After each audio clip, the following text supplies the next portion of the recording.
तर आपल्या सोबत पुण्याहून आपले प्रतिनिधी रोहन कदम जोडले गेलेले आहेत। रोहन, पुण्यामध्ये नेमकं आता आपण कोणत्या मतदार केंद्रावरती आहात आणि तिथली काय परिस्थिती आहे?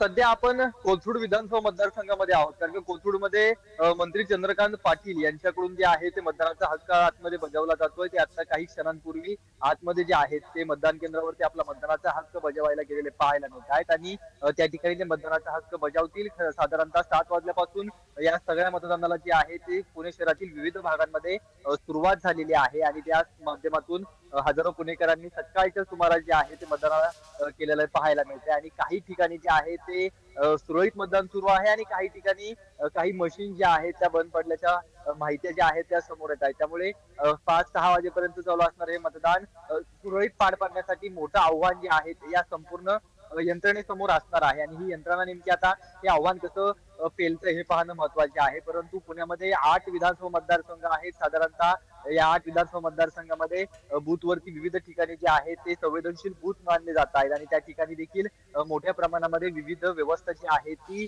प्रशासनाकडून करण्यात आलेली आहे। त्यामुळे मोठ्या असं आव्हानात्मक हे सगळं मतदान सुरळीत पार पाडण्यासाठी मोठी यंत्रणा जी आहे ती सज्ज झालेली पाहायला मिळते। त्यामुळे आगामी तासाभरामध्ये किती नेमकं मतदान होतंय, मतदानाची आकडेवारी किती येते, पुणेकरांचा प्रतिसाद कसा येतोय, त्याचे कल जे आहे ते प्राथमिक आपल्यापर्यंत यायला सुरुवात होईल। परंतु साधारणतः सकाळच्या सुमारास मोठी गर्दी जी आहे ती पुणेकर नेहमीच करत असतात। त्यामुळे अगदी मतदान केंद्र उघडण्यापासून जे आहे तेव्हापासून रांगा काही मतदान केंद्रावरती आपल्याला पाहायला मिळत होत्या आणि त्याच अनुषंगाने दिवसभर हे असंच चित्र आता राहतंय का हे पाहणं महत्वाचं असणार आहे। त्यामुळे नेमकं किती पुणेकर या सगळ्या मतदानाच्या सगळ्या मोहिमेला जे आहे ते लोकशाहीच्या उत्सवाला जे आहे ते सहभाग देत आहेत, त्यामध्ये सहभागी होत आहेत हे पाहणं तितकंच महत्वाचं आहे आणि